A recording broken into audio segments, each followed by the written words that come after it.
On October 18th, 2013, the Diablo team opened their doors to the community for a project that had never been explored before. A project that would allow the gaming community to determine, by majority, what kind of legendary item would be designed and implemented into the upcoming expansion Reaper of Souls. The question was asked and the team received an overwhelming response from over 30,000 players. Out of the possibilities of having everything from a one-handed axe to a dagger, mace, spear, staff, and others, the majority ruled that a one-handed sword would be the legendary item of choice. So the next question posed was, what kind of theme should this weapon have? Should it have a West March theme to it, where it would be thematically connected to the style of West March? Or should it have another theme? Perhaps one of the many fearful boss encounters from the current or past. Again, the community responded. The sword was chosen to be forged in the likeness of Mephisto, the Lord of Hatred. The next question to be asked of the team is, what kind of powers should this legendary possess? Ladies and gentlemen, we are proud to have this evening TwizzCast co-host and live streamer Archon the Wizard, contributing author and podcaster Flux of Diablo Inc. Gamers, Monstrous, Diablo III MVP and active member of Diablo fans, and our guests of honor from Blizzard Entertainment, game designers John Yang and Travis Day. So we ask you, ladies and gentlemen, to sit back, give us your input, and help mold this legendary sword into something amazing. Welcome to BlizzPro's TwizzCast.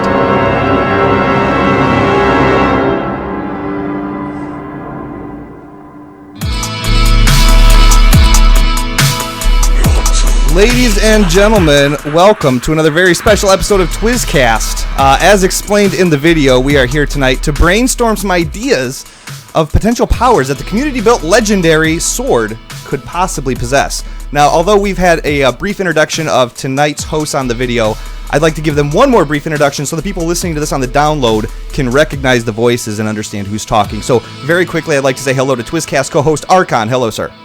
Hey, how's it going? Excited to be here. Good to have you, man. From Diablo Inc. Gamers, DiabloPodcast.com, and Diablo Wiki, we have joining us this evening Flux. Good evening, sir. Hi, good to be here, guys, and already to have insulted Lylyria off camera. Oh, that's for another discussion. So, from DiabloFans.com, the forum MVP poster, I'd like to give Monstrous a hello. Hello, sir. Hey, awesome to be here. Good to have you. And our guests of honor from Blizzard Entertainment, please help me welcome to the show game designers John Yang and Travis Day. Thank you so much for coming on the show, gentlemen. Hey guys, thanks for having us. How you doing? Very good. Very good, very good. So, happy to be here. Happy to have you here. So, everyone, we have an amazing amount of ground to cover, and the beautiful thing is we have a lot of time to cover it. So, before the brainstorming session begins, John and Travis, I'd like to hear from you about what exactly goes into designing a legendary, and how difficult is it to make something so awesome yet balanced? That's a good question. There's actually a lot of work that goes into creating the legendaries. As a lot of people have seen in the recent betas, we've been putting a lot of effort into trying to come up with a lot of new and exciting items for the expansion. It's a pretty, long process usually. Mostly we sort of sat down and decided what our philosophies were going to be, what things we wanted to change about the items and the legendaries moving into Reaper of Souls. And the tagline we sort of use all the time is game changing but not game breaking. We want stuff as much as possible that changes the way that players interact with the game, whether that's changing up their skill loadout because they found an item that really supports a different build than what they're using, changing how they look at the environment, like we've got Hartoonian arm guards that make you run faster after you break destructibles, so then you're suddenly more aware of where the destructibles are in the environment. But a lot of the ideas sort of come from the seed of very vague concepts, like I want something that makes me do X, or I want something that makes this skill better, and then we sit down and we sort of discuss, like, okay, what are some ways we can make Black Hole more interesting? Like, what things can we actually do to this skill that are within the constraints of changing your gameplay, but not making your character one-button wonder?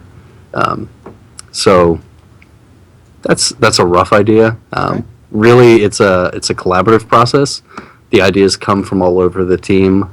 We have lots of meetings where people who just want to come can sit in and help pitch ideas, brainstorm things.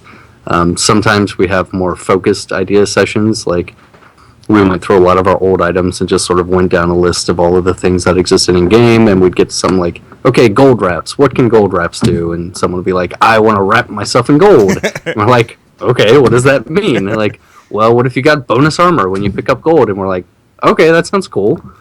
Let's do that. Suddenly, like, maybe there's a build where you stack gold find gear and you have huge armor, and that's a thing you do. So ideas that are open up build possibilities are usually front runners.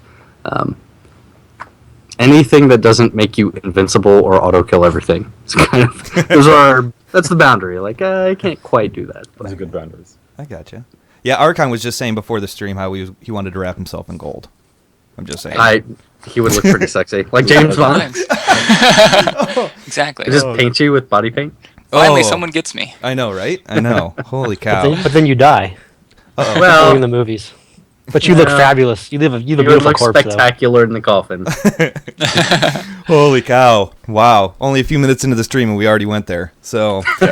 Oh boy. Well, you know what? Let's share some ideas from the community and our own as to what this sword's powers could possibly be. Now, just to make this clear, everyone, this is a brainstorming session. Okay, it's not going to be a make a suggestion and it's good or it gets shot down type of thing. When someone suggests something, it could springboard into other ideas and possibilities, and that's just what brainstorming is. That's the beauty of it. So.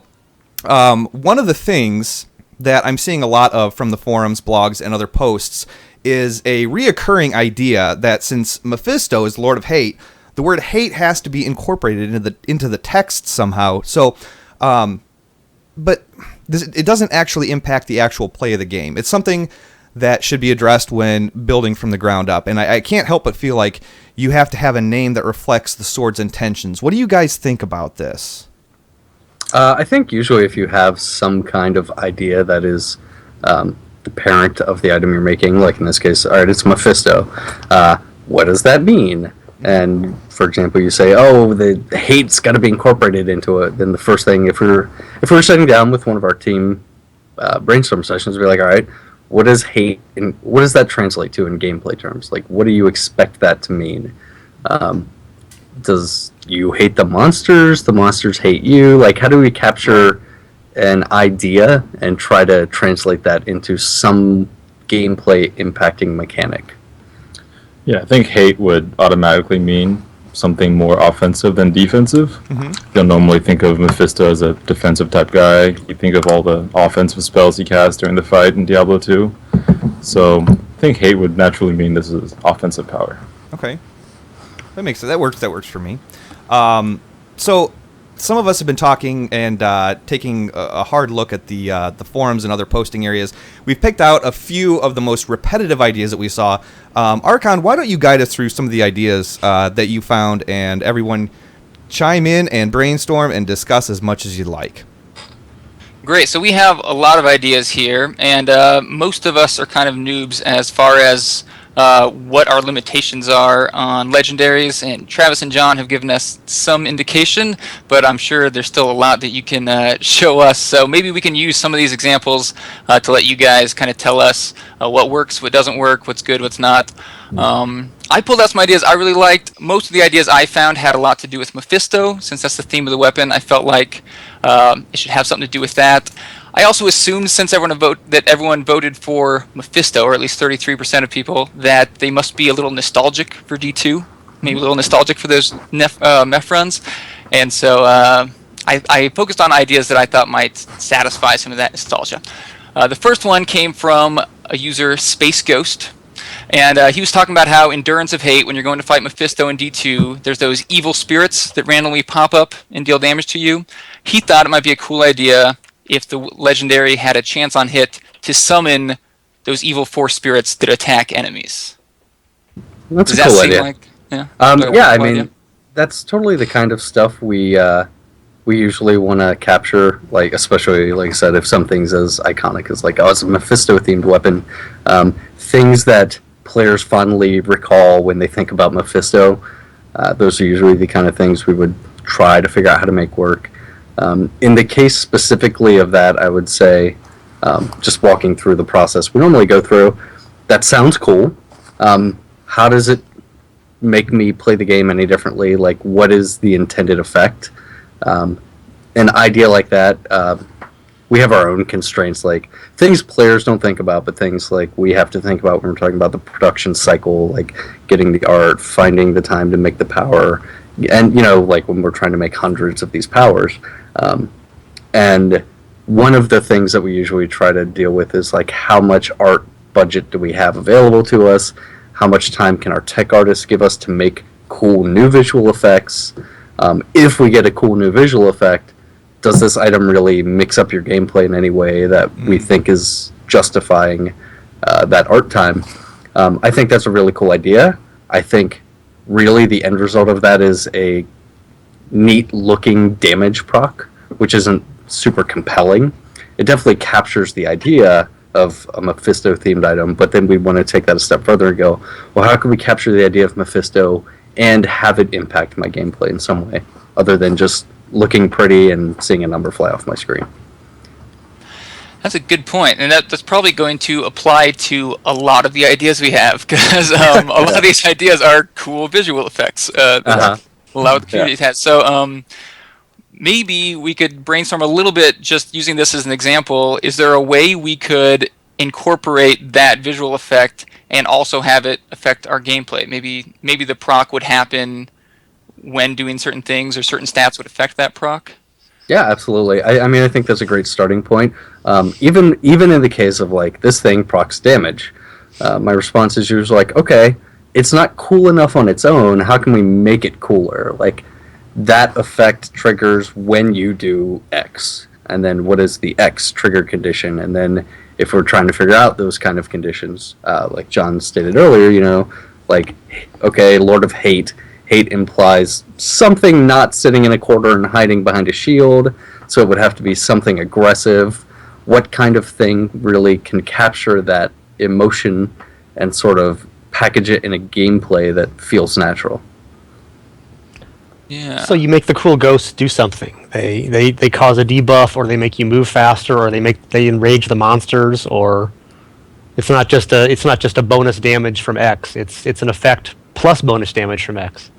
Possibly, yeah, possibly. The thing I had to say repeatedly in all of our brainstorm meetings, because it was people's natural tendency is to say like, well, I want to do more damage, so make this thing make me do more damage. Like, okay, we could just make it proc whenever you crit, you gain more crit, or whenever you attack something, you attack faster, right? Like, that's the thing people naturally gravitate towards.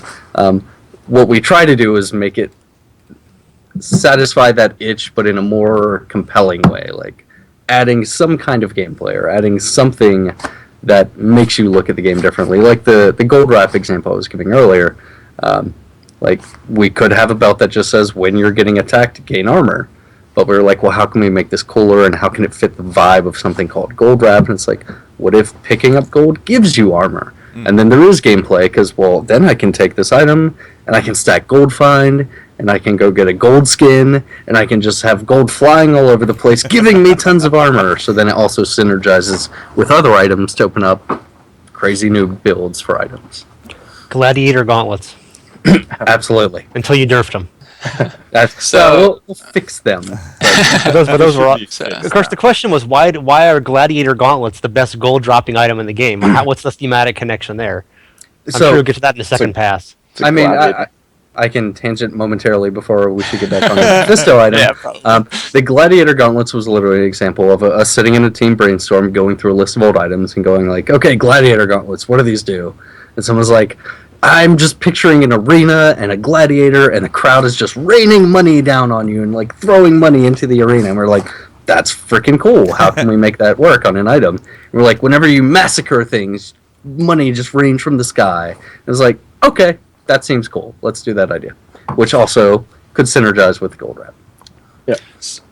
So more on topic, trying to make it so that this affix would impact your gameplay. Maybe the Evil Force Spirit could come out when you pick up a health globe, or when you open a treasure chest, or break an object. Those are certainly triggering conditions that we could use. I'm curious what other kinds of ideas people have when they think about Mephisto. Mostly because stuff like evil spirits, it's a really cool idea. We then have to get art time that we don't necessarily have access to. So like, hey, can you guys model us this new cool evil spirit? So generally things that we can do without creating art in a vacuum is better. Like that's been one of our driving guidelines. Like how much cool stuff can we do? Anything can look cool.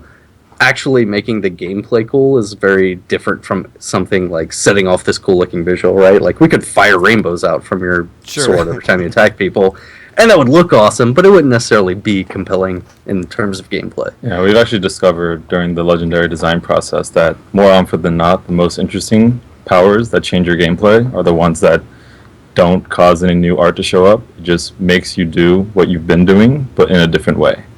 Let me ask you this. How would things work like on an audio end of it? Instead of being visual, I mean, how do you feel as far as things being audio compelling? Like if you had something on the sword that charged up or whatever, and you could hear the charges happening and happening and happening until finally you were ready to use the ability procced or whatever, and you were able to use it, like just audio. Do you think audio could be compelling? I think audio can sell things also. Again, this is like this is what we do as game designers all day long. This stuff is boring to you, I know. It's a matter of just like finding where we want to spend any given budget we have in terms of like, we've got an audio department. They have to accommodate, the world designers, the encounter designers, people that make monsters, people that make skills, people that make the UI. Same with the art assets. Usually what we focus on when we're trying to work, we usually pretend, hey, let's try and see what we can do without involving the other departments.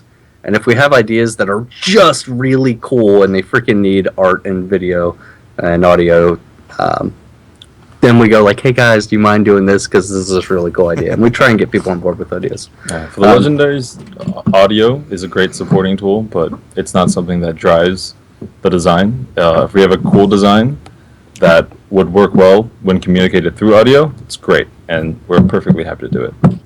One of the cool things about like Mephisto though is like his voice is supposed to actually like cause pain to people. That's kind of cool. So I mean that could be tied into that. There you go. So here you go. Let's take that. That's a cool little idea. Using that, then if we were going to try to create an idea to capture that fantasy, right? We always say focus on the fantasy. This is a bad example, which I have frequently, and I shoot my own ideas down all the time. But I would say if we were trying to capture an idea like that, we'd be like, okay, cool. What if all of the war cries on barbarians suddenly deal lots of damage, or taunt things in addition to enraging them? Like it makes them all hate me, so they're dealing more damage to me, and I deal more damage to them anytime I use a shout, right? Like it at least has gameplay where you'd go, oh, maybe, okay, I'm a barbarian, and this is a bad idea because it's very barbarian specific. But, okay, cool, this thing makes monsters, it whips them into a frenzy of hatred, and it taunts them onto me, and I take extra damage, and I deal more damage to them. Suddenly I want to, like, put more shouts on my bar, and I want to, like, make myself maybe a little tankier so that I can get all this huge damage bonus from killing the monsters. Like, that would be one idea of how we could iterate on a very core fantasy. Yeah. It seems like maybe one of the easiest ways to change gameplay is to impact specific skills, but that's something that we don't really want to do for this legendary. I imagine we want to make it so it'd be viable for all classes.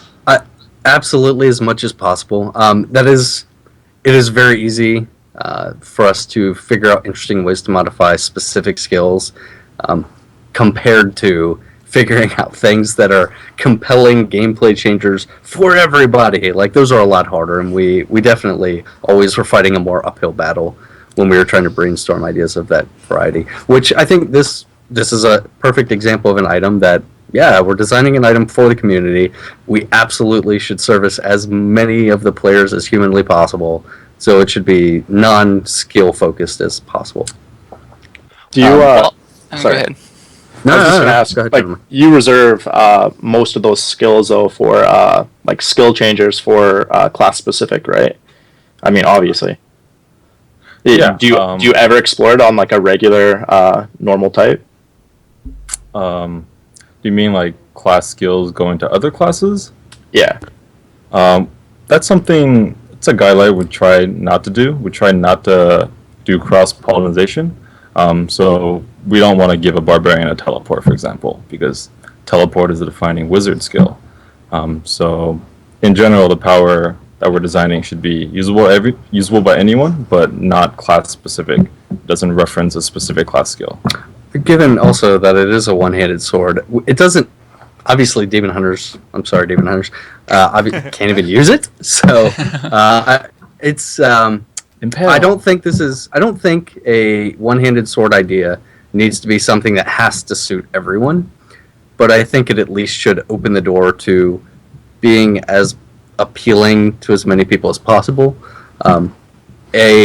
For example, and that would be the new strong arm bracers, which whenever you knock back things, it knocks them back further, and knockback skills deal more damage. That's an example of something that doesn't really have to be as usable by every class as possible, but the fact that everyone or many people could find interesting ways to create a character around it is ideal.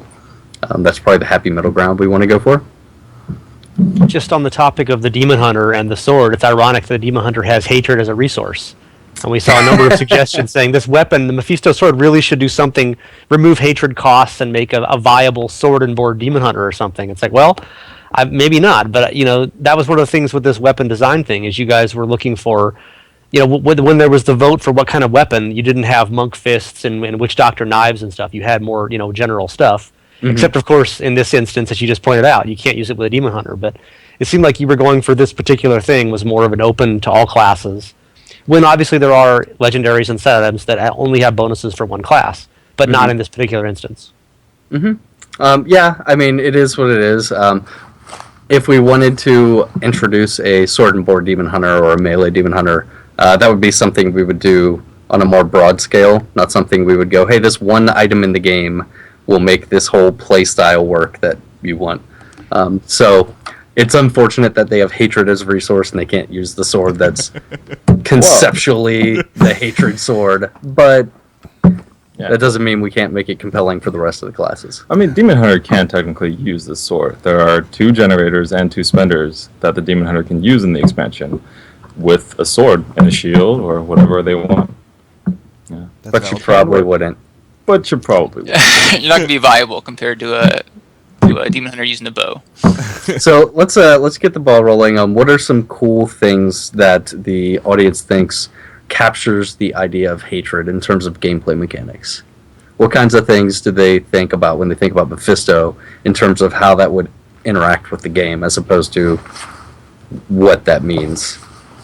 Yeah, while we're letting chat say some of that, you brought up an idea that a lot of people have been saying, which is taunting the enemies around you, just causing your hatred to spread and making enemies attack you. That seemed like a really popular idea on the forums. My thought was that sometimes you don't want all the enemies to attack you, but maybe if there was a debuff put on them as well, do you think that would be something that would be game-changing? I mean, excuse me. I think it's fine, right? Like, items are optional. Like, even if you find the item, you don't have to use it. If it says everything's going to attack you, and you're playing with your buddy who's built as a tank and is the guy that usually wants to tank things, A, give it to him. B, don't use it. C, use it and figure out how to make it work with your character so that you can maximize the effect. And I think that's a lot of where the compelling part of the gameplay comes from finding new legendaries, new items with unique effects, is going, wow, what can I do with this, right? Like, and that's what we as designers want. We want players to find an item and they go, oh man, I need to figure out how to take advantage of this. Yeah, so maybe there's... Sorry, go ahead, Flux. Well, I'm just looking at a lot of the feedback that Lylyria collected for us and that people posted in the forums. There's a lot of stuff about the hatred thing makes monsters pissed off, basically. And they'll attack each other, or they'll attack you, or it seems to be a lot of mental effects. And as you were asking, Travis, what does it do with hatred? That seems to be what people are suggesting. Mm-hmm. I mean, honestly, I think that's a great starting point. Like, I threw that out only from his voice enrages everyone angle, but yeah. I could see that being it makes mobs hate you, so they just want to attack you, and that's what happens. It could be, if we were going that angle, it could be something where mobs take more damage and deal more damage, so it's kind of a kiss curse thing. Some people like that element. Kiss curse? Kiss curse is what we... Is that your internal term? I like that. That is a term we use internally. Whenever we're talking... some people say double-edged sword. Kiss curse is a term we use all the time. Well, when talking about these kind of ideas where it gives you this benefit and also this bad thing. And they kind of come hand in hand, and if you want the benefit, you've got to figure out how to deal with the bad thing. We call that kiss curse. Yeah. I always thought like when like a sword that dropped, like if Mephisto had it, like the sword itself hates you. So like it might give you a debuff, but it does something else on the side. And sometimes it stabs you in the face. yeah, exactly. There was an idea that was kind of along those lines of giving you a debuff. Let me find it real fast. It was from J. Rob. He had an idea for a sword that one of the affixes would lower your crit chance, but that the legendary affix would make it so you have a chance on hit or a chance on kill to increase your damage. And then once you got a crit chance, it would reset your damage back down to 0. Mm-hmm. So it would actually make you want to not have crit on your gear. That is an idea sounds like that has the Demon Hunter skill. The Demon Hunter's got a passive, right? Sharpshooter. That sounds like dull shooter. Yeah. That's an interesting idea. It's definitely one that we've heard come up before where people are like, man, I'd really like to do something not crit oriented. And we try to find, globally, we want to find more ways to make compelling builds that aren't built around that. I don't want to fix a problem as systematic as that with a single item. I want to find ways, like whenever we have things that we think are just problematic within the item or any given system, a class balance. Some things we want to broaden or embrace by virtue of items or runes or passives. Sometimes you need a solution that just fixes it at the root. So I like the idea. I like where it's coming from. I don't know that I would want to necessarily implement an item like that right now. But what other kind of ideas would capture hatred or Mephisto? I like the idea that we make mobs hate you. I was just thinking another terrible example would be in vein of the kiss curse, like the sword hates you. Like if you are passively always losing life unless you're killing things, and then you're satiating your own hatred. So you're periodically taking damage, and every time you kill stuff, it heals the crap out of you. That's one really terrible idea, but that's a mechanic. Most avoided item in hardcore. Yes, the item hardcore players in the world would never use. There was. Oh, sorry. Yeah, I was gonna say a lot of the ideas that I had jotted down, like actually kind of work on that. Like changes all your life percent on items to plus damage instead, so you're losing the life percent, but you're gaining the, like it's a trade off. Or the other one was like every time you socketed like amethyst. It reduces your life by 5% or something like that, but you gain 5% damage, and I mean it's a cool trade-off. Like maybe you can't heal past how much life it takes away. So like boots, like the one that I can't really think of. I don't think it even had a name actually. Depending on how much life you're missing, like you're running faster. So I mean, it's got a side effect with other items as well. Chat room is blowing up, dude. They love that idea, man. I'm just which idea? Everything he's talking about, as far as the health trade-offs and everything like that. Sorry, I was trying to listen and read at the same time. I'm a terrible multitasker. No, it's all good. I'm doing as well. There's the shoulders now, right? A legendary shoulders where you don't get health orbs or you don't get healing or something like that, but it's 1,000% damage increase. Yeah. No, it's those are death bargain pants, I think. Yeah, and life per second is reduced to 0, and instead you deal 1,000% of the life per second you lost as damage around you. Mm-hmm. And that one's both thematic and cool, and it presents some interesting gearing choices. Maybe even you can pick some skills that give you a lot of regen, and those skills turn into damage. So, okay, we'll take that rough idea for a minute, right? Like, how do you take? We have a couple of these things, right? We have the life on kill turns into an explosion. We have life for gen instead turns into a damage aura. How could you take something that is in concept turning your health into damage, but in a way more interesting way. The kind of things I don't like when we sit down to design legendaries is the things I said earlier, which just makes me better.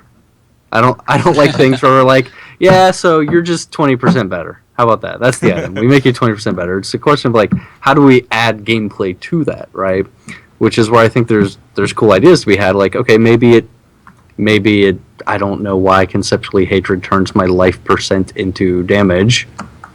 Maybe it could, but what would the gameplay be there beyond just doing that? Like, how do you make a gameplay hook for that? Well, you'd obviously be gearing more with the life percent. I mean, you'd be maybe throwing some stuff on that you wouldn't normally do, like get, I guess. Mm-hmm. No, absolutely. It would make you. You can make anyone we can change any stat in the game to say makes you deal more damage, and everyone will put it on. That's easy to do. Yeah. We know that works. Yeah. The hard part is figuring out how do you make that work and also make it interesting. Like the life regen or the life on kill examples, right? Like your life regen is now a damage aura, which is just cool and very conceptually strong with the vibe of like Malthael and, you know, the Angel of Death, etc. What kind of things can we do in that vein with of hatred? The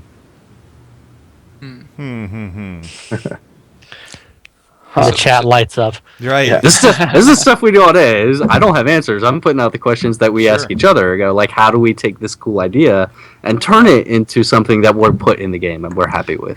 So the idea be that the life percent would change into something that would benefit you when you're playing a certain way? Possibly. I don't know. You tell me. Yeah. What kind of ideas would change your gameplay? I love the idea that there's something in this idea that makes you take damage yourself. That's cool too, because like you said, maybe that synergizes well with the boots that make me run fast, or the Shimizu breastplate that makes me have a guaranteed crit chance when my health is low, right?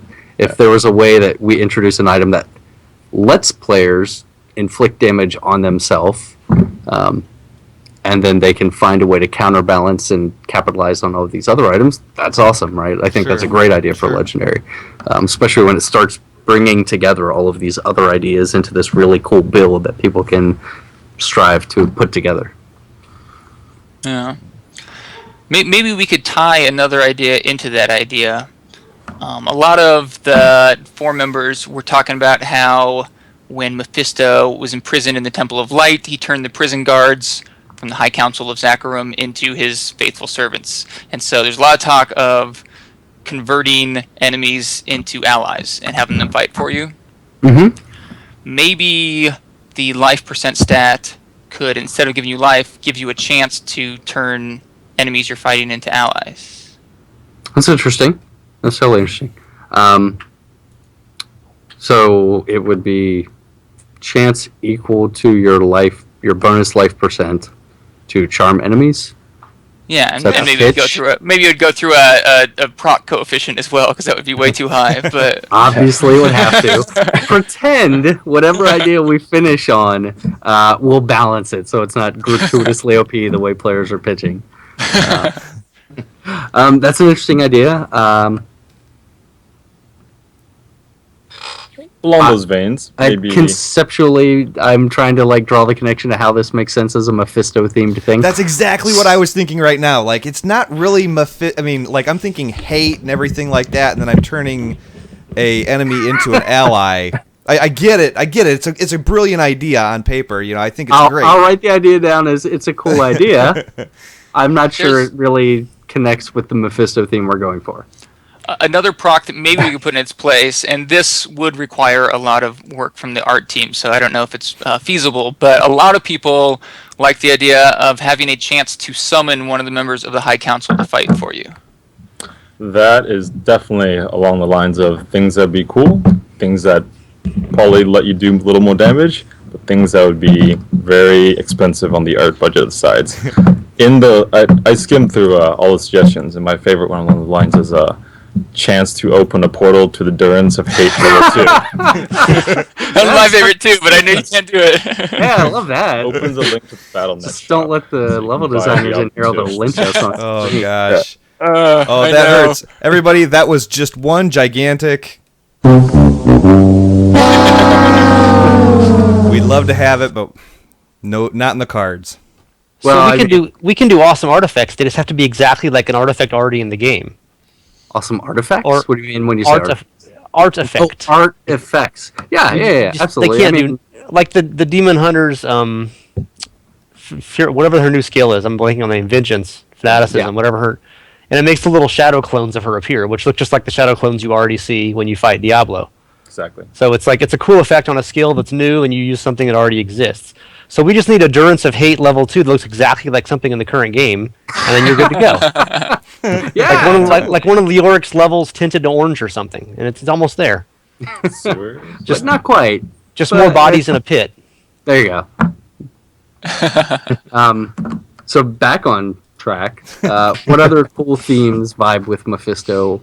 It doesn't have to be hatred oriented. Like when I think of Mephisto, I flash to those. I think it was Mephisto. We have like the chill aura going on, or was it the heat-seeking frost balls? I'm trying to remember. You had Frostbolt. He had Poison Cloud, Frost Nova, Shock Pulse, and he shot out Skull Missiles. That's what I was thinking of. Skull missiles. Right. And then the Uber version also summoned skeletons and had a Conviction Aura. Well, he's just cheating at that point. He's like the game. Yeah. So I mean, like, what other? Let's try to get the ball rolling in a different direction. What other ideas could we capture the feeling of Mephisto with using things he used to do in combat, as opposed to the fact that he's the Lord of Hatred, right? What other angles could we take? Are there things oriented around shooting flying skulls, which again I just already said is not necessarily the best example because that's just a pretty art version of I do more damage. But what flying other skulls, man? But flying skulls. You can never have too many flying skulls in Diablo games, right? You know, I bet our artist. I would agree with you. I would put about 50 on the screen, and then our artist would strangle me when your FPS hits 1. And I'd be like, yeah, my bad. Yeah, Is there any irony to the effect that Mephisto is entirely a spellcaster and fights open-handed like a monk, and yet his special item is a sword? I mean, I don't know if we can tie that into anything. It's just we just think it's cool. Oh, well, it is what it is. You guys picked it. We're just trying to figure out how to make it cool. Right. don't blame Well, us. that was a vote. You should have made that on the forum and tried to convince everyone. Here's a picture So of this the is not sword. necessarily the sword that Mephisto used, right? This is just a sword that He didn't have a sword yet. had to do with Mephisto. Just Yeah, reminiscent of him. yeah. I also Um, like the fact that he doesn't have his body type is most famous for being skeletal and not having any legs or feet. Mhm. So if you had Mephisto's set, it would be like there's no boot slot. I mean, literally, there's no boot slot, and the boots you can put gloves on your feet or something. You know, that would be an interesting twist. But I guess we can't do that with the sword. No, we cannot. It can multiply all your boot damage to your sword, but you don't get the benefit of faster run or something. No, probably not. You're not allowed to wear legs or boots while equipping. Yeah. But you now float everywhere. Worth it. Seems a little complicated.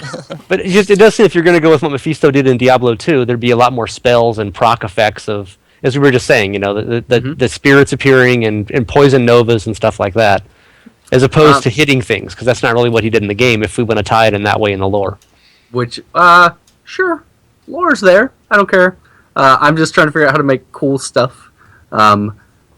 It's a totally valid point, so let's do a thought experiment where we go, okay, let's pretend it's a more caster-oriented sword. Because that's totally possible too, right? Like, let's try to think of something that is witch doctor and wizard themed and reminiscent of Mephisto in some way. Then what would you come up with, right? Like, what would your ideas be there? Are we talking Flying about something that skulls. would be specifically used by caster? would Sure. it only be usable for a caster, or it would? Okay. I mean, it's really easy if we open up to the legendary affix just affecting a specific skill. But I don't know if we want to go down that vean. 'cause Let's then we're pretend limiting it to- not. Yeah. So, ways that here's an example. Here's an example of taking an idea that someone has a strong connection to and broadening the players that have access to it. We had tons of people who suggested all the time, man, I really hate Desecrator. Can you give me an item that makes me immune to Desecrator? And we're like, yeah, Desecrator, we could make you immune to that, but how could we do that in a cooler way that is far more applicable to the rest of the game? And that was sort of the start of the idea that turned into, you're immune to fire damage, and it heals you for 1% of the fire damage you take. So it's like, well, Desecrator's fire. If you have this, you're immune to Desecrator, but it also has a place in the rest of the game outside of that very narrow avenue. In the case of this, if we were talking about a caster sword, I'd say it's totally cool if it vibes off of certain skills. How could we make it as applicable as possible? And so we had, Mephisto had lightning, cold, and poison things he did. So I'd say, what if we came up with an idea that somehow hooked into if you're using lightning, cold, or poison skills, which by extension covers Wizard and Witch Doctor, and also opens up the possibility that other people also could use it, like Crusaders have lightning. Yeah. Yeah, elemental effects. You like guys that. have branched out the elemental effects a lot, where many rune effects now add, change a spell to poison or fire or lightning or whatever. Right. Do you guys actually have a spreadsheet where you've got like those all counted out? Like, here's character X, how many lightning, how many fire, how many arcane? We do. Yes. Good, We know. excellent. So when you post that, we can look it over and see how they're working out. But yes, obviously you know if a lightning effect is going to be more useful for a Crusader versus a Barbarian or whatever. So you're going to try to find stuff that's a little bit balanced.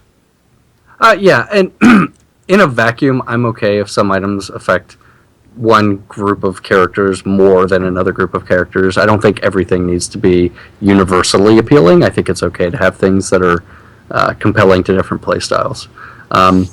So how would you take a elemental angle on the Mephisto thought? Okay, so right now, there's a lot of passives and affixes that encourage a single type of element to be used. Right? I just playing the beta, I would say it's much better to use one type of element and to use a lot. But what if casting frost skills gave you a chance to cast Frost Nova, poison to cast Poison Cloud, lightning to cast Shock Pulse, and I don't know, maybe arcane to cast Skull Missile, and then you could encourage people to use all different types of elemental effects to get more procs. That's a cool idea. That's totally a cool starting point. We have our Talrasha set bonus actually was kind of along those lines where whenever you do elemental damage, you have a chance to proc the corresponding element meteor, and the idea was that like you'd want to try to embrace this whole build where you're hitting all of the elemental damage types so that each of the different meteors is firing because they all have their own proc chance. We could totally do something along those lines where it just sort of captures Mephisto by extension of encouraging you to use as many of Mephisto's elements as possible, and then is like channeling his energy to cast his spells that he used to use to murder us mercilessly. So that's a totally cool idea. I like that. Great. We have no shortage of proc effects. At this point, we're just trying to find ways to make them change gameplay. But have you ever thought? Oh, sorry, go ahead. Sorry. No, I interrupted you. Go ahead. I was going to change topic just a little bit.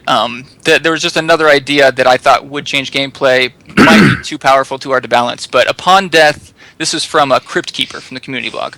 Upon death, you get a 5-second window to kill an enemy to siphon its soul. If you succeed, you will get revived at 30% of your total health. It's a little Borderlands 2-y. I loved that in Borderlands 2. It's an interesting idea. I think it means you never die. Yeah. Generally, there is a weak, like in Diablo, you're surrounded by swarms of mobs. In Borderlands, it's more problematic, right? Because you're playing a shooter, you've got to aim. You might just miss because they make your cursor do this around the screen while you're in second wind stage. It's a very cool idea. I like the idea of like sucking souls out of things. Generally speaking, I've played lots of games where that's a vibe.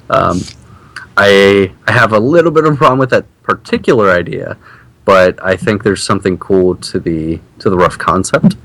We talked about that problem on my live stream right before this, and a solution we came up with was kind of like the Angry Chicken rune on Hex, where maybe maybe you would transform into a ghost of Mephisto or something like that when you're dead, so that the damage you do and how hard it is to kill an enemy could be scaled to the difficulty you're playing on. And maybe your movement speed would be really low too, so it's actually challenging to get a kill.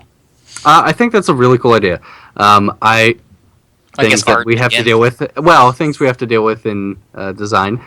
As soon as you transformed them into something else, now not only are we grabbing the effects artists and the audio team, we're also bringing in the animators. So in terms of like how hard is that, we can do whatever we make up. It's just a matter of whether or not it's worth the time commitment. And that one is definitely way up there, turning players into other things, like Wrath of the Berserker. I think Vengeance we just literally we're just making you look a little different, but you're still you, so it's not a problem with the animation. You still use the same animations. But for example, Wrath of the Berserker, I mean, that's basically just a whole new character model that they have to rig and make animations for. So I was gonna say, would it work if you just stayed the spirit you're in as a ghost, but maybe your movement speed was decreased and you only had like your signature spell to use, or your primary spell? Maybe. Purely from a balance perspective, I don't know if we could make something like that again for our game, just because combat pacing is what it is. There are so frequently really weak mobs swarming you that killing a little shadow spawn or a little skeleton when he happened to be next to the swarm of mobs that killed you would make dying almost trivial. Sure. So I don't know that we would necessarily pursue something like that. Makes sense. And you've added more monsters to boss fights too now, so you're not just banging on Asmodan. You know, you've got the other guys coming out more. Like when Siegebreaker, you have those vomiting troop transports and stuff. So that would which I think are good changes, but it adds more. There'd always be some little victim around to restore yourself with. Yeah, absolutely. It's purely a symptom of the type of game we are. It's not that mechanic is a bad idea in games in general. I love Borderlands. Second Wind is great.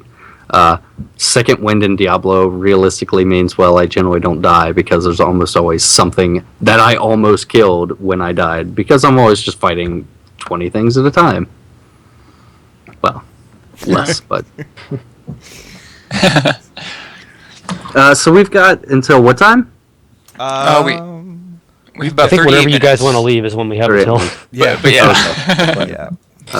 No, we can keep brainstorming ideas. I know people had a lot of questions. I didn't know how much time you wanted to dedicate to talking about questions or general philosophy stuff. We can keep banging out ideas. Mostly I just wanted y'all to get a little bit of an inside glimpse into what it's like when we're sitting down coming up with these things. It's like, all right, we've got this cool idea. It's a really vague concept. How can we take a vague concept and add gameplay to it? Sure. How can we take an effect we like and figure out a hook that makes sense and also sells the fantasy of this item? And how can we do all of that within the constraints of, well, we also, let's say we've used our allotted budget for spell effects, or, we have to figure out a way to put this in without causing artists to have a conniption. Right. Because I do that more often than not. Usually we have these brainstorming sessions and then we take our list and we go, okay, artists, what if these are, and this is, no fault to anyone. This is purely, as a designer, I couldn't tell you anything about the technical implementation of, how much of an impact will this have on someone's system performance if I decided that I wanted 100 zombie dogs on the street, for example. And they're like, so 100 zombie dogs, yeah, that'll kill their machine. But you could have 10 fetishes, and that's cool. And then, we sort of take that sometimes, and that also can drive our design. Well, we had this idea where we wanted you to feel really like a summoner and have an army of dudes with you. But if zombie dogs are, expensive from a technical perspective, and fetishes are cheap from a technical perspective, that's good to know. We'll let you have an army of fetishes with you all the time. And these are just things that happen as part of the development process. Sure. Could you slow that idea down maybe, and maybe I don't know, I'm just gonna throw it, maybe resurrect a slain champion in Elite, so you're not going to be doing it all the time, and it kind of slows down the pace, so there's not going to be that many on the screen at the same time. We talked about we've talked about ideas like that in the past. There was an idea that was really popular internally a long time ago where Someone was like, what if I could steal an affix from the pack that I'm fighting? And we were all like, that's really cool. Yeah. Suddenly you're spitting out the arcane beams. The problem that we ran into was like, that's really cool, but now I don't know if that desecrator is going to kill me or if it's mine. The guys who are playing with me are going to be like running around in arcane beams, not dying, or maybe they're dying because they got confused and thought they were mine. So I mean, that's clarity of gameplay is important to us too, right? Like Diablo has a very busy, it's very fast-paced, action-driven combat. Your screen has a lot of stuff going on. It's really important that you be able to understand what's happening on the screen at any given time. So something like rezzing dead champions is more difficult than it might sound, because we could totally just say, yeah, you res the dead champion, he's your buddy now. But then we have to figure out, well, how do other people in your party know that he's your buddy? Right. We ran into this problem, for example, when we were redoing the puzzle ring, and we were like, yeah, you'll have a treasure goblin, and he follows you around, and he picks up the junk you don't want and spits out items. And that was just like a cool idea we had, and we were like, how do we make that matter? And how do we make this work? And our artists were like, yeah, I'm actually pretty confused now, because I see that treasure goblin, and I want to attack it. And how am I supposed to know not to attack it? So we had to like make a different looking treasure goblin for that. Oh, interesting. Yeah, I'm not sure if you I still guys want to are. attack it. I'm not What's sure that? if you guys are. Exactly. A friend of mine has a Holy Knight has that puzzle ring, and I constantly spend the whole game trying to kill his treasure goblin. We have discussed changing that just because we're like, yeah, it's a cool idea, but it's one of those ideas that no matter how cool it is, it might not be working just because it's really important to us to like keep clarity at all times as much as possible within the game, and players have come to understand if I see a little shiny dude with the treasure bag, kick his butt. Right. And then when we have the little shiny dude with the treasure bag on his back, and you're not supposed to kick his butt, your reaction is like, is this broken? Why can't I kill this guy? I don't understand what's going on. Yeah. I assume you guys tossed around the idea of changing the color of the desecrate or the arcane beam. Was there a reason that you didn't like that idea? Yeah, I mean, we talked about that too. It's more just a matter of like, arcane beam has such a strong visual. Depending on the environment you're in, it might be hard to differentiate the color unless we do, I don't know, like, I don't even know. I don't know what color. We have purple. Like purple desecrator. We have, Oh, that's we have like wormhole. purple now. arcane beam, and I don't know what green arcane beam, right? Like, a lot of the time, you're not even really looking at the color. You just know when you see in the corner of your eye that giant laser beam of death rotating, you stay away from it. You're not looking close enough to, like, we don't want you to have to look close enough to figure out, like, is that a safe one or not? We just want you to know, oh, okay, stay away from that. Yeah. That's bad. Changing players' expectations and reaction patterns is really expensive, so training them to ignore this slightly less purple Arcane Sentry or not kill this slightly smaller Treasure Goblin, it's really hard to do. Sure. Like Flux said, he still tries to kill his friend's Treasure Goblin. Right. I don't think that's a reason not to have it, though. I love the treasure goblin. He makes a little giggling noise the whole time, too. So it's really just fun. You just hear it at the corner of your ear. Like, he'll be on the edge of the screen, you'll just hear one little hee, and then you're like, where'd he go? Where'd he go? I missed one. Right, And then right. you know, you get used to it. It's like, if you play with someone who has a weird pet, like you don't often see, like someone that's familiar with the spider or something you don't usually get, you're like, what the hell is that spider? You keep trying to kill it for a while.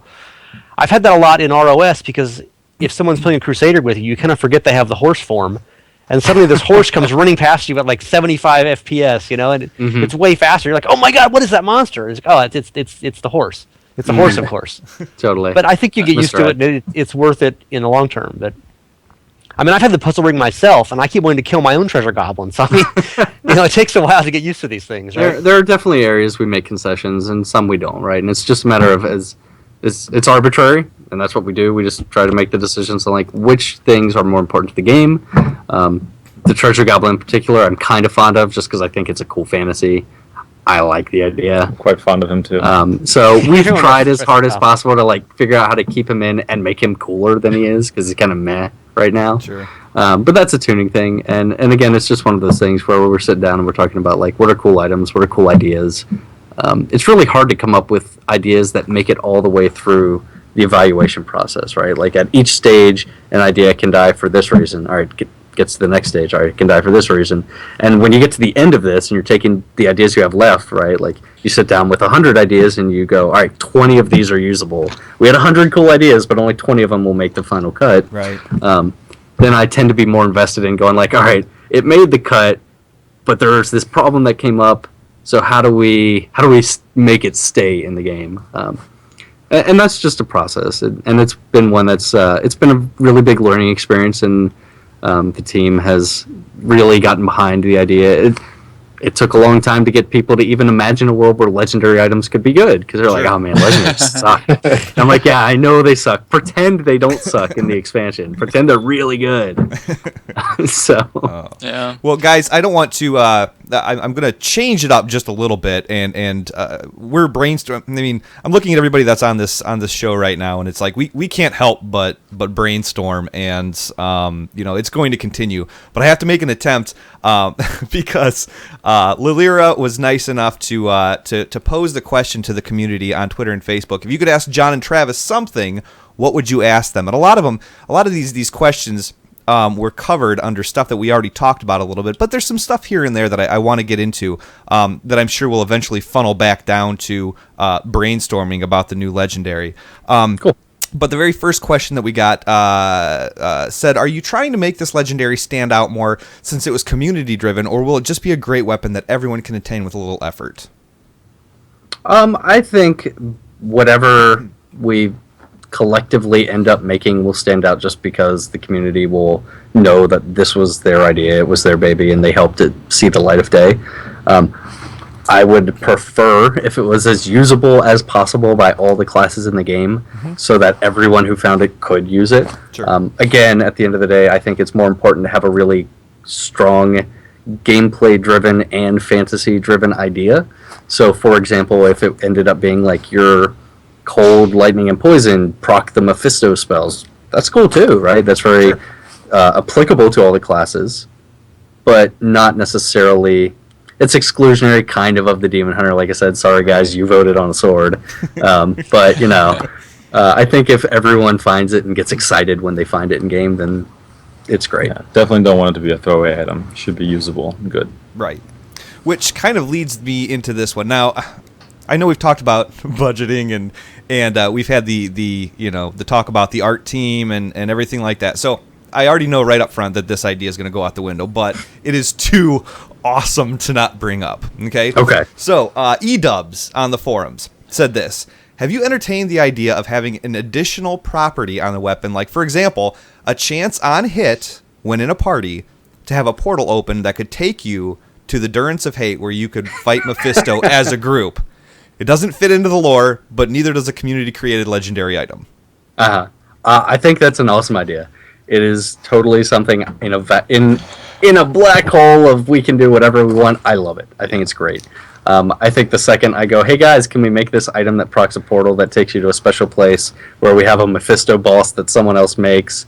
How long do you think that'll take? And it's like, yeah, it would take 3 teams offline for the next week. I'd be like, well, I guess it's not worth it for one of 300 legendaries to take a week's worth of 4 different groups. It'll be a great Christmas present in 2015. But it's an awesome idea.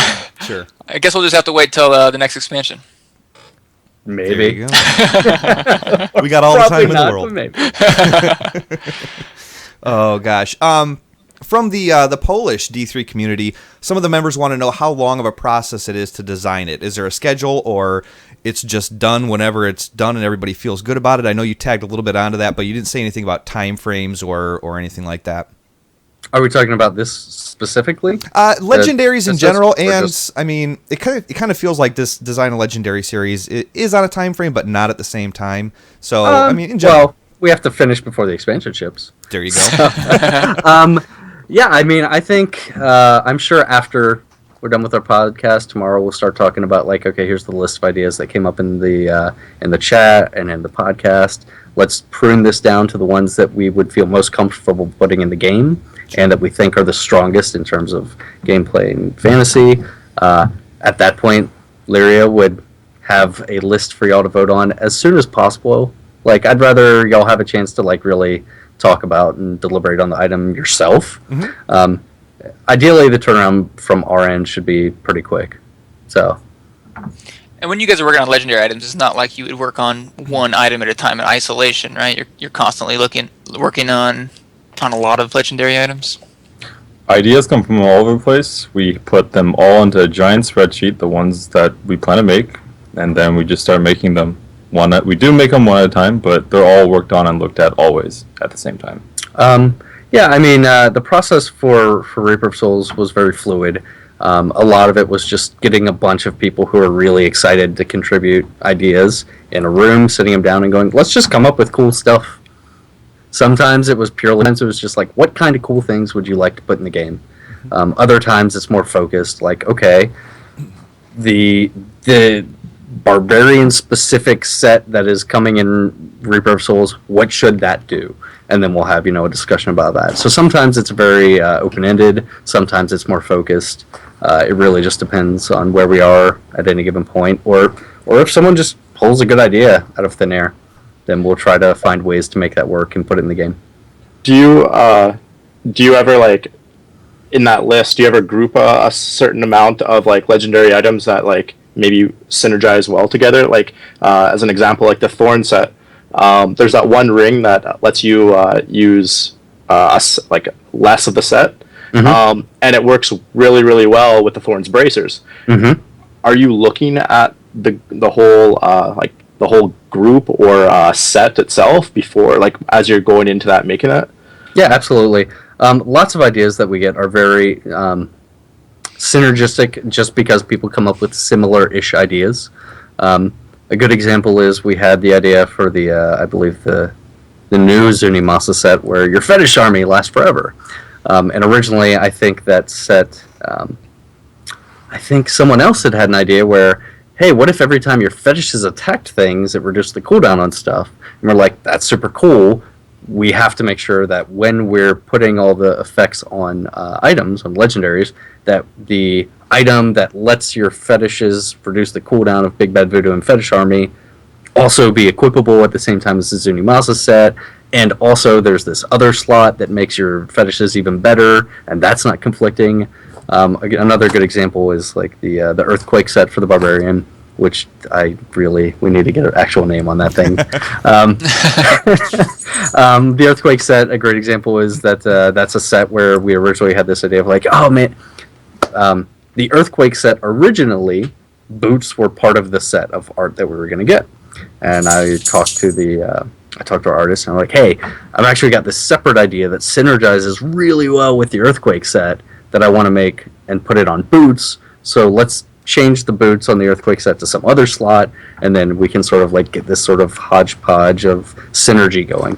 And we spend a lot of time trying to make our legendary items have as much synergy as possible without mandating, like, well, obviously this is the zombie dog helm and the zombie dog chest and the zombie dog belt, and you should wear all three of these. We just kind of go, what are cool things that happen to work well together? Cool, how can we make sure players can equip as much of that as possible at the same time?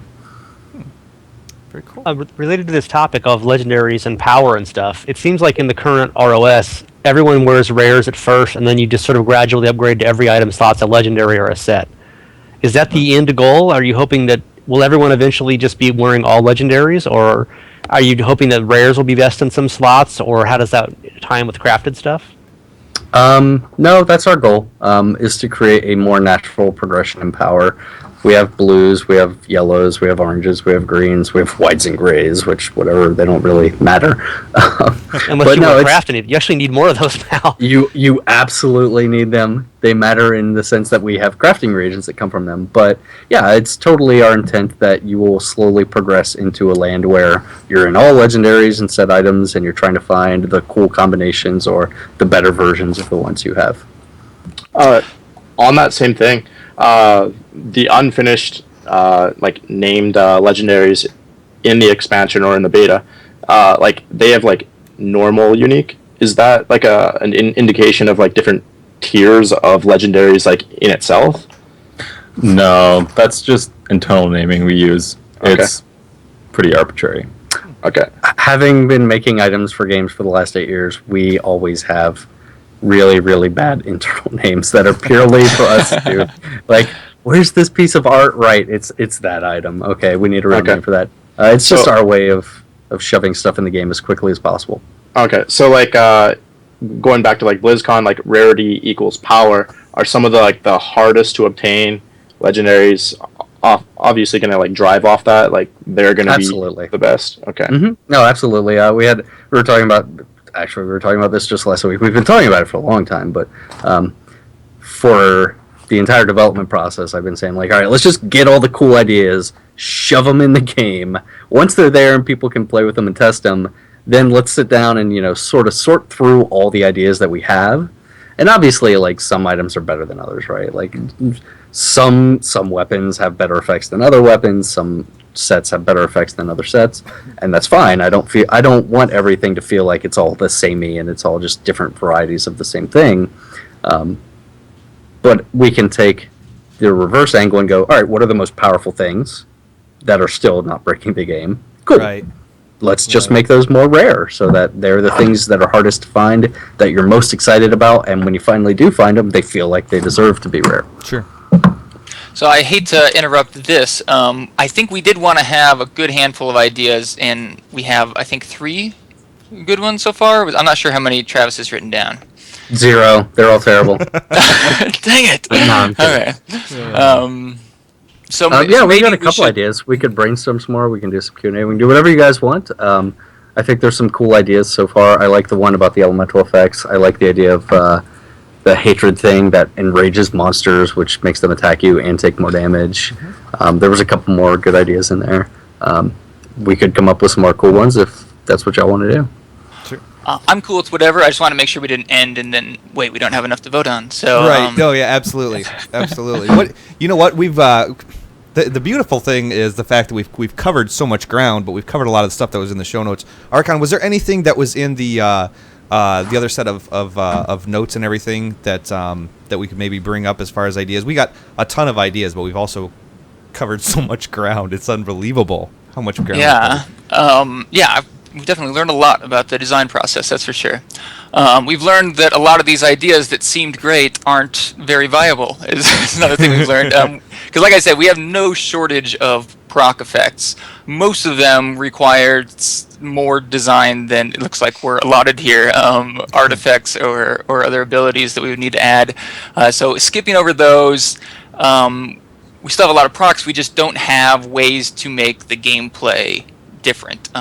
Really, maybe only 20% of the ideas we've been given would change the gameplays, but that doesn't mean we can't take these ideas and change them. So now that we've talked about how we do things and like what our constraints usually are, pick an idea that's on that list that you think would meet the criteria, and let's see if we can add gameplay to it that you also would like to see in game, not just. I've got one on the list that I see. Actually.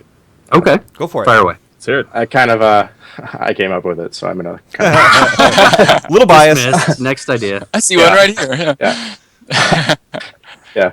So I had like, what happens if it's not like really adding anything like damage wise, but something like it shows all the locations of champions elites on your map. Like it kind of changes your gameplay because you're gonna throw it on, maybe doing bounties. You're running around. You actually see the locations already. It might be different. I like totally dig that idea. It's like a DQ map pack. We actually had that idea on the list of our potential legendaries at one point. It failed one of our criterias. I forget which. I believe programmers told me this isn't doable. Yeah, I believe that ran up against technical limitations. Yeah, I think that was a tech problem, just the way that the game generates the map and the world is created, etc., etc. The game isn't aware of where the champions are because they haven't been spawned yet until you enter an area of interest, yada yada. Terms that I don't understand as a designer because I just make up cool ideas in a vacuum. But, yeah, we actually had an idea where we were like, what if we had like a cartographer item and the whole map was revealed? And we went to the programmers and they were like, yeah, what if we don't do that? And I was like, oh, but it was a cool idea, man. What if you leave the You're office? sitting in front of the map of Sanctuary as you say that, which is beautiful. We're looking at that right behind your head, so. Yep. All That's right. pretty sweet. There you go. I had one. It would require a little bit of art, but maybe we could change that to an existing artifact. Sure. It was, and again, this doesn't have a gameplay changer yet, but it would give you a chance on hit or chance on kill to summon a skull that circles around you, kind of like the skull missiles that Mephisto fires. And then Skull missiles, awesome. yeah, the I'm all in on this one. Yeah, like just like the Mephisto spell. So it would once you got like 5 or a certain amount of skulls around you, then it would fire off the skull missiles hit nearby enemies. Okay. So here we'll take this and just for funsies, we'll try and figure out how do you add gameplay to that. You could absolutely have an item that says every time you kill a guy, you get a skull. When you reach X skulls, they all fire off to random nearby targets and heat seek, and that's cool. That's totally a cool item. It's a good item in terms of damage. It would look cool. For something like the community created one, I'd want us to make something cooler in terms of gameplay. So then the question is, well, what is the gameplay hook there? Like, what is the mechanic that you are doing or the activity you're performing to cause these skulls to be generated? Yeah, if there's a way for you to cause them to be shot up. Yeah, for you to save up the skulls. Right, or that too. Maybe you control when you fire them. Exactly. If you control when you do the damage. Yeah, that could be. See, there's something as simple as that. Like, what is the condition? What is the condition for shooting the skulls out? So could it be a certain elemental type that generates skulls and a different elemental type that fires the skulls? That's a great for example. Yeah, it absolutely could be. I'll just throw out something else.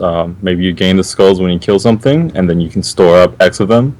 And if something hits you really hard, maybe you get mad and hate him back, and then they all shoot at him. Ooh. You know? Yeah.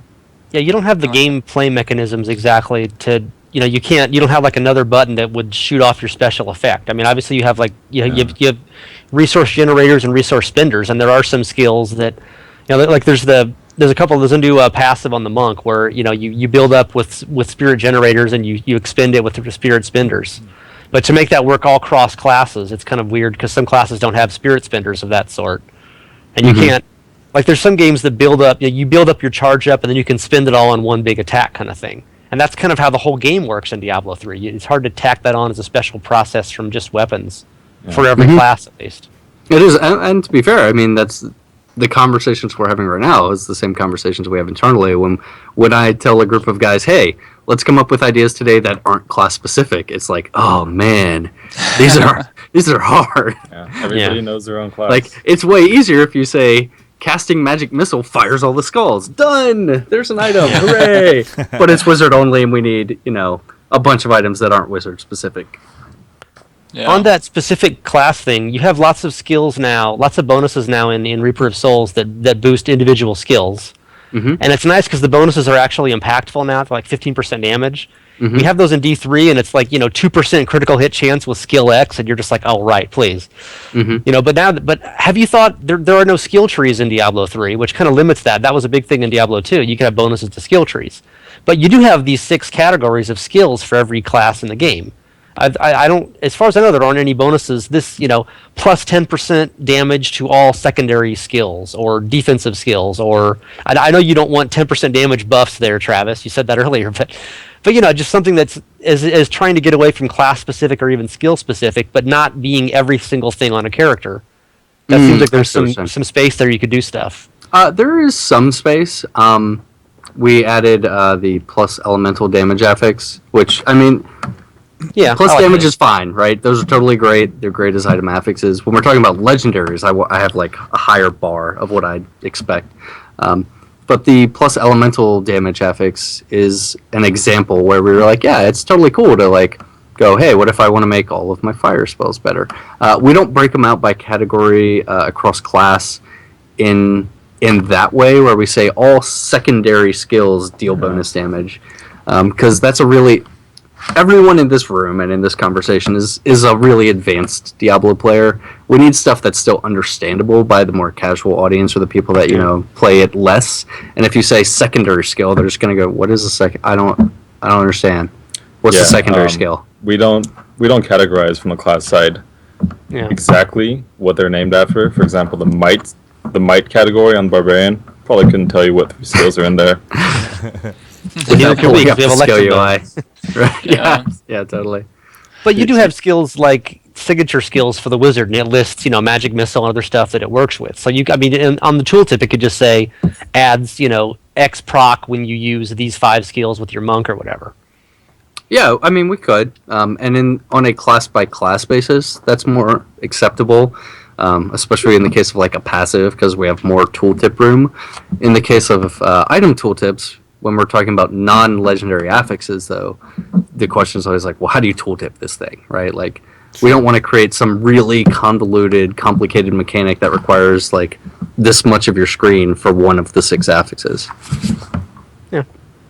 So it seems like maybe one easy way to change up gameplay that would be applicable to all classes would be it only has a chance to proc when you're at a certain level of health or a certain level of resource. Mm-hmm. But maybe that's a cop-out. It seems like we could apply that to pretty much any of these ideas, and it would definitely change the game, but... No, that's absolutely fine. I was actually thinking something similar when I was just trying to internally figure out, like, what is a mechanism that players have control over that all classes could somehow trigger via a decision, right? Like, it's always a matter of, like, what is the decision that the player's making in terms of whether or not they want to trigger this effect. If we had skulls circling you, pretending we could get art for that, or had existing art that worked, and the trigger condition was when you drop below 20% of your resource, the skulls will fire out. So then there's at least a mechanic where the player can choose to or not to fire off all their skulls. Yeah. That would be a cool example of how we would take a abstract idea like gaining skulls and shooting them out and add some kind of interaction with the player. Have you ever... sorry, go ahead, Monstrous. All right, I always interrupt. I don't know how to. No, I was just going on a tangent. Dude, with this many people on the call, it's going to happen. So don't worry about it. Have you ever like thought of an item that maybe interacted with the Paragon leveling tree? Like maybe it skipped like the main stat, so you're like putting more in the other 3, or something like that. No. No. Yes, we have thought about it. No, next topic. No, I do not want to do it. Paragon leveling is a separate thing. People all the time are like, yeah, D2 had plus strength per level on your character. I'm like, yeah, that's cool. D2 had a finite number of levels. Like, they had a realistic expectation of what that item actually was going to do for any given player. We're going to have players between Paragon levels 0 and, I don't know, realistically, several hundred within not too long after we ship the expansion. And we can't tune an item to be not broken and still feel good for that entire player base. Right. So, generally, when that idea has come up, we've veered away from it. Cool. Yeah, that one was pretty popular on the forums as well. Yeah. I feel so bad. We read the forums a lot. I see it too. I'm in like get the expansion done mode, so I haven't bothered posting anything in a while because I'm just like, I'd love to talk to you guys. We've got to make a bunch of items, get them in the game, and get them polished up and ready for y'all to play. That's awesome. So you make that a ladder-only bonus, because no one's going to be higher than Paragon 50 or 60 in a ladder before you reset every 3 months, right? If we have ladders, that'd be a cool idea. I assume the proc to summon one of the members of the High Council would just be too art-focused? Not necessarily. Yes, you're correct. If the High Council looks exactly like something in the game today, it'll be no problem. Exactly. Not only that, I don't think it's very compelling. I think it's summoning things, it's fun. Doesn't really mean anything to you as a player. It's like, yeah, there's some dude over there now hitting another mob. Whatever. I don't think it's as cool as it could be. I think we can do better. All right. All right. Well, you know what? Was there anything else, guys, before we start shutting this down? We're at an hour and 20 minutes already. So, is there anything else that you guys wanted to get out here real quick? Whether it's Archon, Monstrous, Flux, John, Travis, anybody want to say anything before we start closing this out? Feel free to.